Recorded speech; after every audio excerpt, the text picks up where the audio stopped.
የዘመኑ የታሪክ ጠባሳ ጥቅምት 24 የኢትዮጵያ መከላከያ ሰራዊታችን በዘመናት መካከል በሀገራችን ላይ የሚደቀኑ ፈተናዎችን በጽናትና በጀግንነት እየተሻገረ የሚያሸንፍ ድል አብሳሪ ሰራዊት ሆኖ ዛሬም ቀጥሏል። በጣሊያን ወረራ ወቅት ራሳቸውን ጥቁር አንበሳ በሚል ስያሜ አደራጅተው ለ5 ዓመታት በዱር በገደሉ ሲዋደቁ የነበሩት የኢትዮጵያ አርበኞች ሀገራቸውን ለድል አብቅተዋል። ከዚህም በተጨማሪም መከላከያ ሰራዊታችን በካራማራ ተራራ ወራሪውን ኃይል በመምታት ዳር ድንበራችንን አስከብረዋል።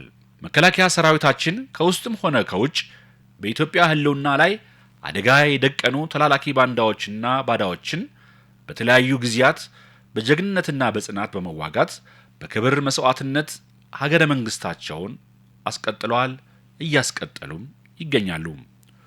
ውድ የፕራይም ሚዲያ እኔም ለሀገሬ ተከታታዮቻችን በዛሬው ፕሮግራማችን የዛሬ 5 ዓመት በ2013 ዓመተ ምህረት ህልምና ስንቁ ሽብር የሆነው የህወሓት ቡድን በእብሪትና በማን አለብኝነት ተነሳስቶ የፈጸመው ታሪክ ይቅር የማይለው በሰራዊቱ ላይ የፈጸመውን የክህደት ጥቃትን አስመልክተን ጥቅምት 24 የማይረሳው የዘመኑ የታሪክ ጠባሳ 5ኛ ዓመት በሚል ዝክረ ሰማዕታት የምናስታውስበት ፕሮግራማችን ነው። አብራችሁን ቆዩ።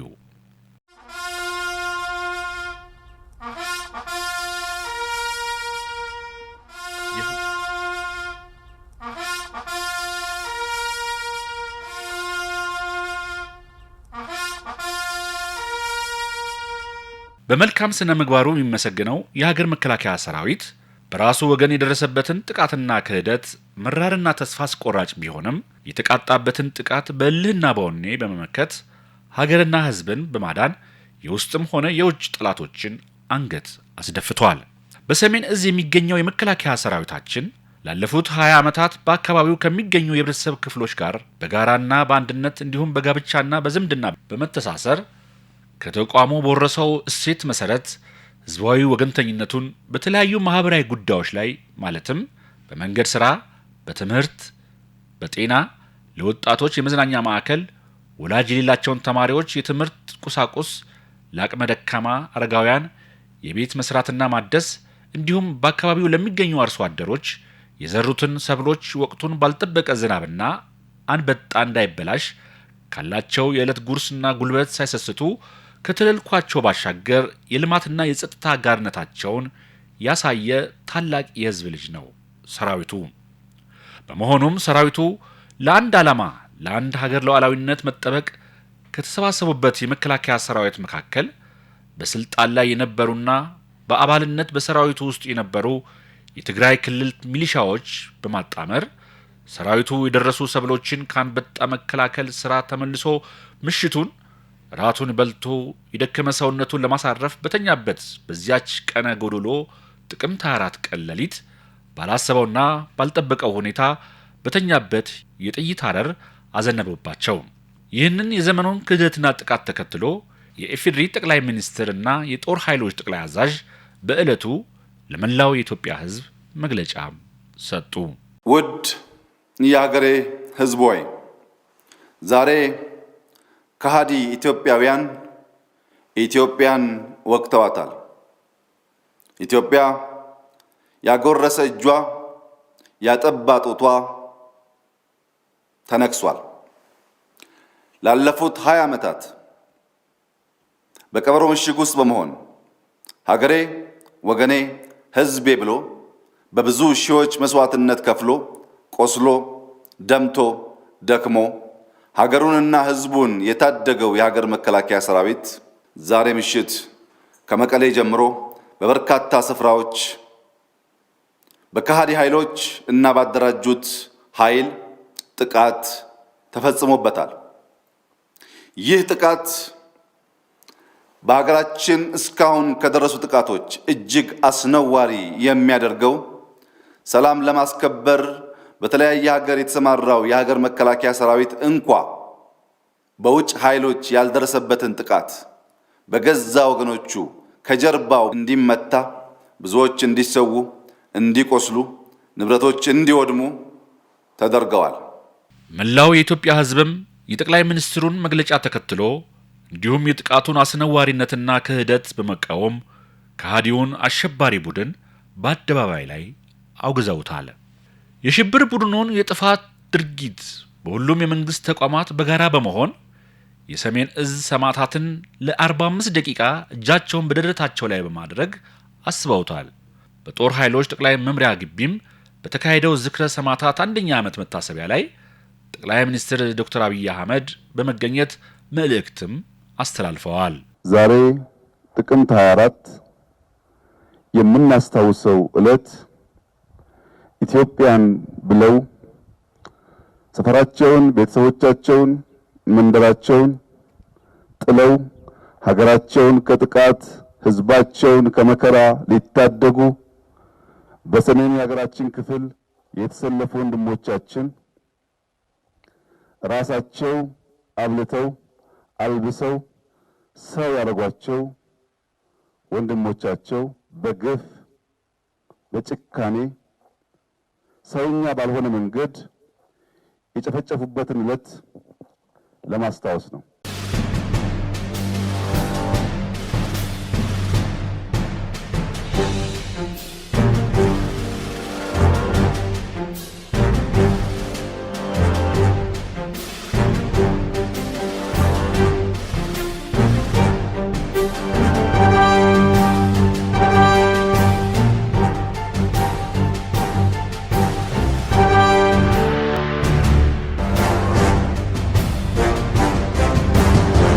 በሰሜን እዝ ላይ የተፈጸመው ክህደት በሀገር ላይ የተሰነዘረ ጥቃት ነው። በወቅቱ የተፈጸመው ጥቃት የዘመኑ ጥቁር ጠባሳ ነው። በየትኛውም ዓለም የሀገርን ሉዓላዊነት የሚያስከብሩ ሰራዊት በገዛ ጓዶቹ ተከርቶ ወይም ጥቃት የተፈጸመበት ሀገር የለም። የሚወጋን አብሮ በሻዕቢያ ውጊያ የሚሳተፉ ምሽግ የሚጠብቁ ሚሊሻ አካባቢ ያለውም ህዝብ ያውቃቸዋል። እነዛ የተሰዉትን የመከላከያ አባላት ሬሳቸውን ልብሳቸውን አውልቀው ራቁታቸውን ፀሐይ ላይ አሰጡ።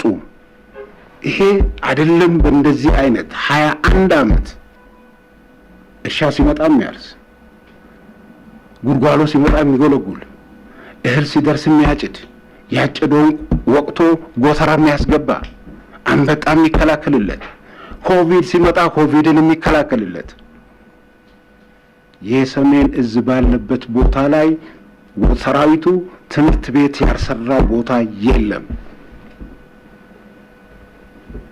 ቁማችንን ብቻ አይደለም ሬሳችንንም ነው ጅብ ያስበሉት። በጣም አሳፋሪ ድርጊት ነው የተደረገው። አንድ ሀገር መከላከያ ሰራዊት የኢትዮጵያን ሕዝብ ሊጠብቅ ቤት ዘመድ ሚስት ሳይል የሀገርን ሉዓላዊነት ለማስከበር ለሀገር የቆመውን ሰራዊት ላይ የተደረገው ጥቃት በጣም አጸያፊና ክፉ ከመሆኑ አንፃር በጣም ነው ያዘንኩት፣ በጣም ነው የተሰማኝ። ማንንም በኢትዮጵያ ዜጋ ላይ ኢትዮጵያዊ የማይደረገውን ድርጊት የተፈጸመው ስሜቴን የጎዳው የነሱ ሞት የኔ ሞት እንደሆነ ነው ያሰብኩት። በጣም የሚያሳዝን ባለም ደረጃ ተሰርቶ የማይታወቅ ነገር አንድ መከላከያ ሰራዊት ላይ ለማይደረግ የማይገባው ነገር የሚያሳፍር ነገር ነው። እንግዲህ ባለም ደረጃ እንደዚህ የራሱን ሀገር መከላከያ እንደዚህ የሚደረግ ነገር ሀገር ውስጥ የለም።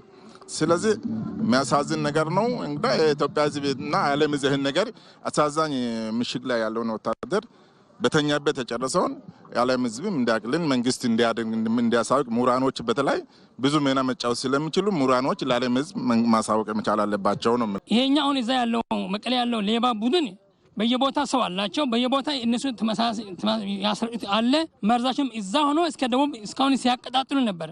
አሁንም ህዝባችን በየክርስቲያኑ በየመስጊዱ በየሰፈሩ ሁሉም ለራሱ ብሎ መጠበቅ አለበት። ህዝቡ ንቃ ነው የምለው። ከዚህ በኋላ በቃን።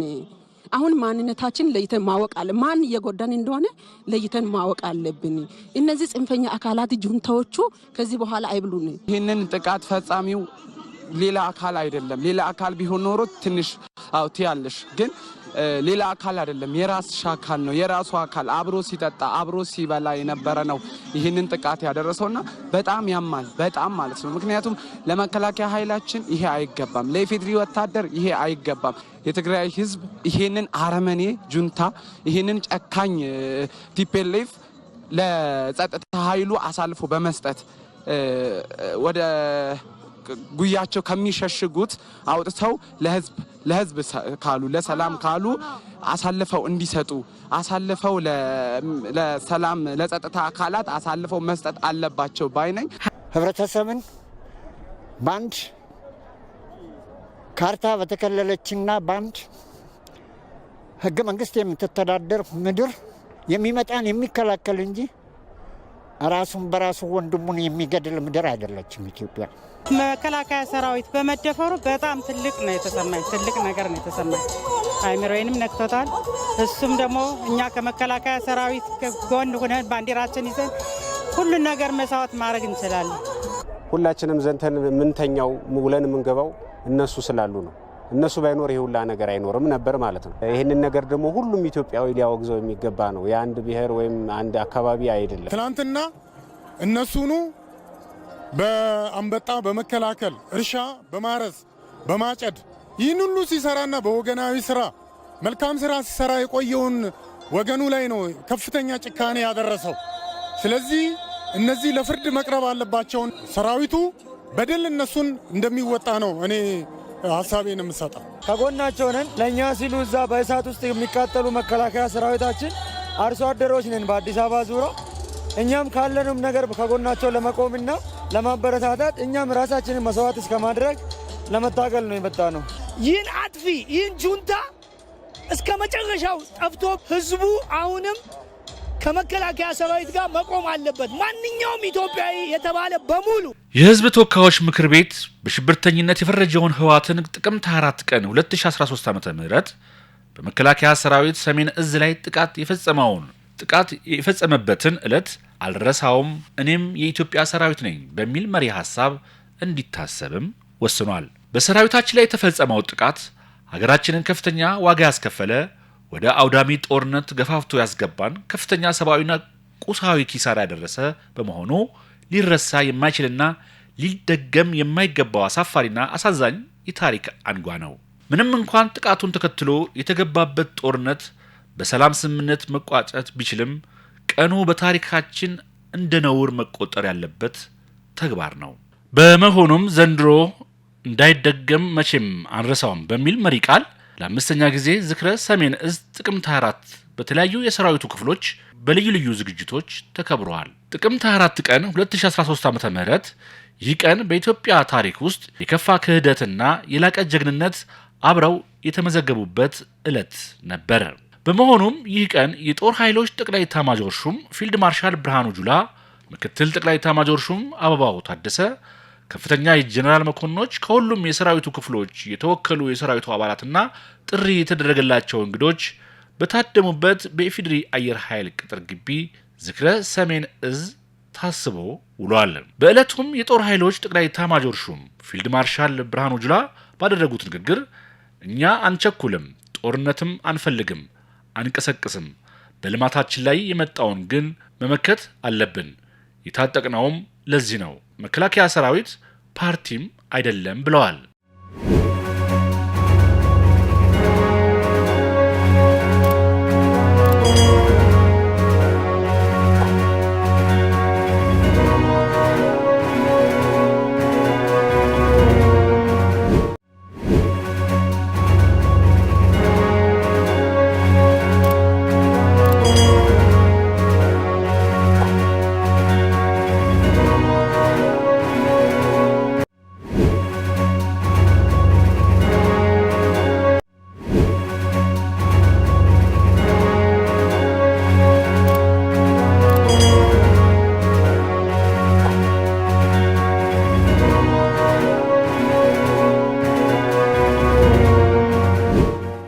ሰሜን እዝ ትግራይ የገባው የትግራይ ህዝብ ከሻዕቢያ ለመከላከል ለትግራይ ህዝብ እኔ ነኝ ያለሁት እኔ ነኝ የትግራይ ህዝብ ምሽግና አጥር ብሎ ነው እዛ የተቀመጠው። መከላከያ ሰራዊት እንደ ትግራይ ትምህርት ቤት የሰራበት ክልል የለም።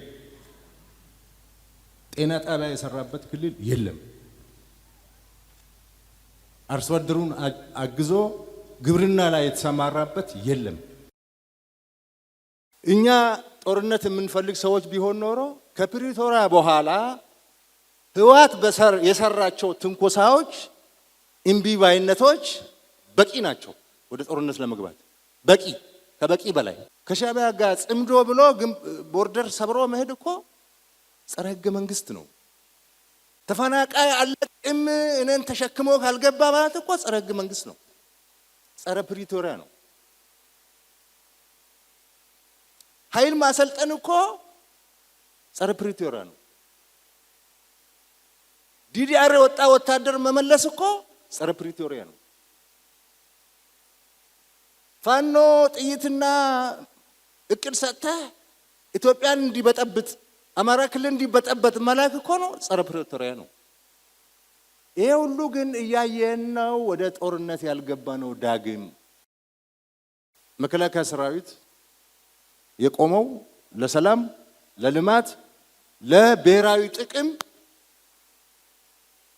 ለኢትዮጵያ ብሔራዊ ጥቅም ነው የቆመው። ሌላ ዓላማ የለንም። መከላከያ ሰራዊት ፓርቲ አይደለም። ተወዳድሮ ስልጣን አይዝም። በጉልበትም ስልጣን አይዝም። እኛ ለስልጣን አይደለም እንዋጋው። እኛ ኢትዮጵያን ለማኖር ለማቆየት የሰጡንን አገር ለልጆቻችን ለማስተላለፍ ነው። ኢትዮጵያ ሕዝብም የመከላከያ ሰራዊት ወዳጆችም ይሄን ልትረዱልን ይገባል።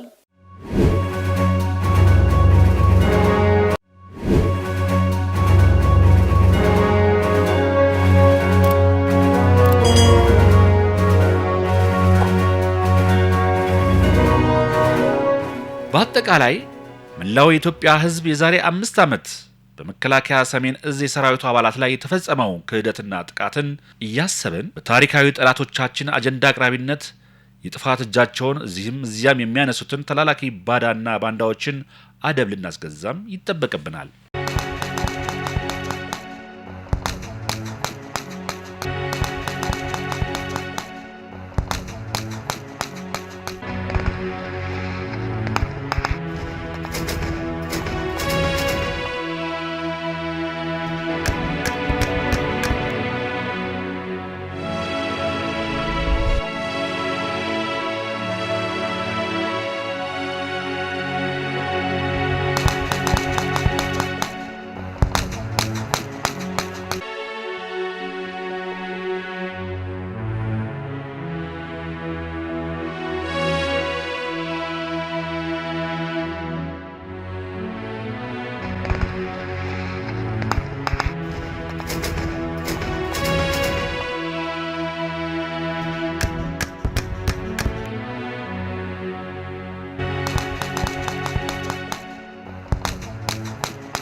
ሰራዊታችን የሀገራችንን ብሔራዊ ጥቅምና ሉዓላዊነት ለማስከበር እያካሄደ ያለውን ሁለንተናዊ ዝግጁነቱን እያበረታታንና ከጎኑ በመቆም ለሰላም፣ ለልማት፣ ለብልጽግና የተሰወቱን ጓዶች ቃል በማደስ ይጠበቅብናል እንላለን። ውድ የፕራይም ሚዲያ እኔም ለሀገሬ ፕሮግራም ተከታታዮቻችን በዛሬው የዘመኑ የታሪክ ጠባሳ ጥቅምት 4ን ለማስታወስ ያዘጋጀነው ዝግጅታችን በዚሁ ይጠናቀቃል። በሌላ ፕሮግራም እስከምንገናኝ ሰላም።